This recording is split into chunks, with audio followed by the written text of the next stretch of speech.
Привет, друзья! События, которые обсуждают кулуары всей Европы. В закрытой локации в Альпах прошла встреча, о которой заранее не сообщалось ни в одной повестке Европейского Союза. Участники только избранные. Германию представлял лично Фридрих Мерц, Франции не было. Именно это отсутствие и стало главным сигналом. По информации, которую обсуждают французские политические обозреватели, Париж узнал о переговорах уже после их завершения. Источники, знакомые с логистикой встречи, утверждают, состав участников согласовывался в последний момент, и Макрон остался за бортом. Но в чем суть? На первый взгляд это неформальная консультация, но на деле это стратегическая сессия, где обсуждают будущую архитектуру Европы. В узком кругу без традиционных лидеров. Формат встречи исключительно протокол. Не было камер, пресс-подходов, итоговых заявлений. Во Франции это восприняли не просто как недопуск, как удар по позиции Парижа. Потому что именно Франция десятилетиями была парой Берлину и теперь явно выведена за скобки. Внутри Елисейского дворца, как утверждают наблюдатели, усилилась риторика в адрес Германии.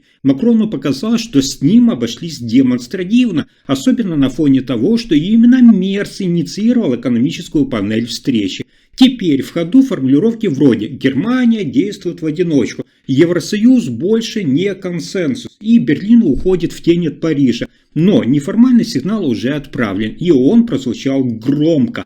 Но если Франции не было, кто тогда задает новый вектор Европы? Мерц занял роль координатора неофициально, но фактического. Никаких громких лозунгов, просто точные действия, создающие абсолютно новый стиль управления. На встрече в Альпах обсуждались вещи, которые способны изменить баланс в Евросоюзе. Это переход на новые энергетические альянсы, сокращение зависимости от старых систем. И главное, это реформа механизмов принятия решений. Без постоянных блокировок, без бесконечных раундов переговоров. Как сообщают обозреватели, курс Мерца – это отказ от старой дипломатической модели. Вместо публичных согласований – сеть параллельных договоренностей, не афишируемых, но действующих. Это и есть переформатирование, его не видно в новостях, но оно происходит. Команда Фридриха Мерца делает ставку на закрытые экономические механизмы, опираясь на блок стран, которые готовы к быстрым изменениям. Фокус не на Запад или Восток, а на практику и результат.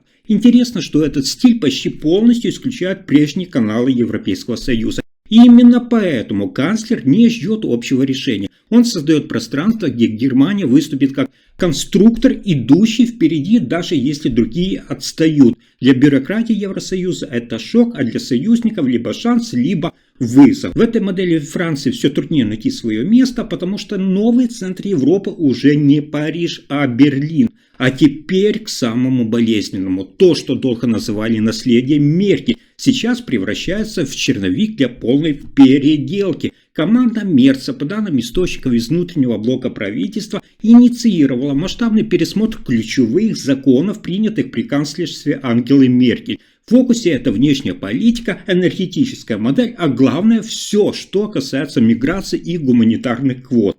По информации, обсуждаемой в кулуарах Бундестага, готовятся блоки поправок, которые не просто уточняют старое положение, они сводят на нет базовые принципы предыдущей эпохи. Речь идет о смене философии управления от мягкой согласовательной модели к точечной жесткой вертикали. Как сообщают источники, близких к Министерству внутренних дел, часть предложений уже передана в комитеты. Особенность процесса – это абсолютная закрытость.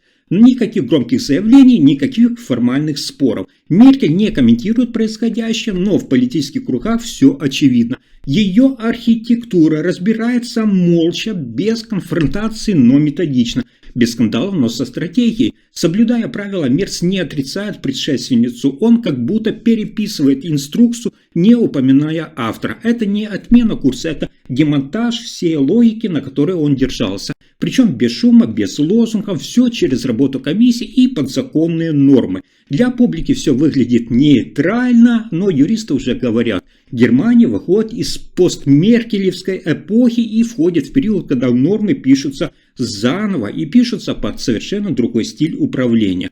И это еще не все. Одновременно меняется не только содержание самих законов, но и сам принцип, по которому они принимаются. Раньше это было поэтапно, с мнением всех фракций, с учетом коалиционного баланса.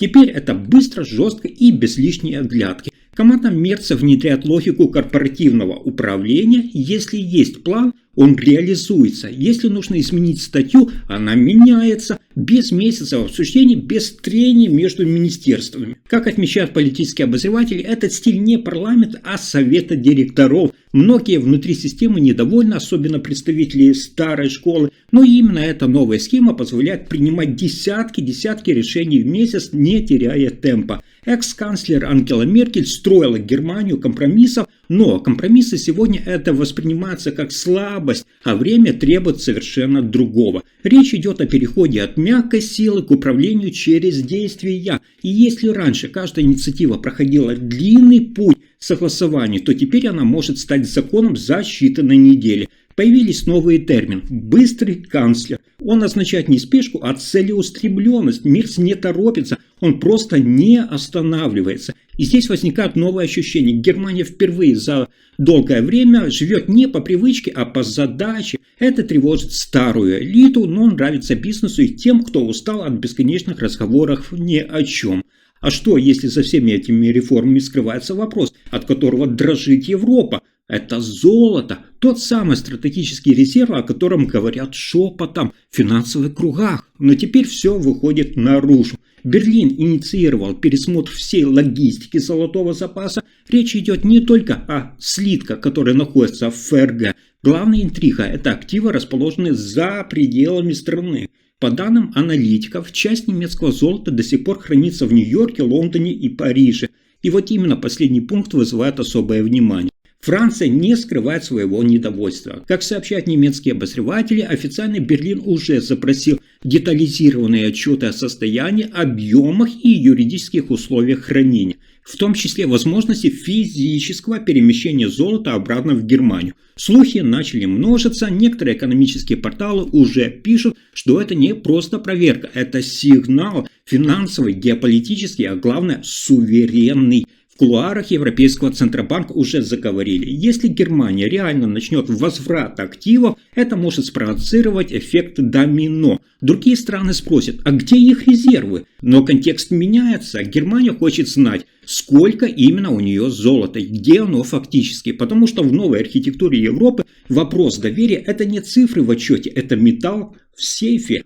Но один вопрос важнее возвратов слитков. Кто теперь контролирует все это? Немецкое золото – это не просто вопрос учета, это точка контроля. Контроля за будущим. Именно поэтому в ближайшие месяцы Берлин может запустить беспрецедентный шаг – создание федерального агентства по контролю над стратегическими активами. Не в Брюсселе, не в Лондоне, а в Берлине. Как утверждают экономические обозреватели, инициатива исходит от советника Мерца. Они считают, что физическое размещение золота должно соответствовать политическому курсу страны. А курс – это автономия. Не разрыв с партнерами, но отказ от зависимости. Официальные министерства пока хранят сдержанность, но из закрытых источников поступают сигналы, обсуждается схема, при которой все операции с золотым резервом будут происходить исключительно внутри Германии. Речь идет не просто об экономике, это новый подход, где символическая ценность активов важнее рыночных котировок. В Европейском Союзе эту новость восприняли с тревогой, потому что если Германия действительно централизирует управление своим золотом, это ставит под сомнение общую систему распределения доверия. А за золотом может последовать и все остальное – данные, финтех, платежи и долг. Мерц не говорит об этом напрямую, но шаги читаются уже ясно. Если активы возвращаются, значит меняется не только финансовая логика, меняется логика власти. Если вам понравился мой рассказ, ставьте лайк, подписывайтесь, делитесь этим видео. Спасибо за просмотр.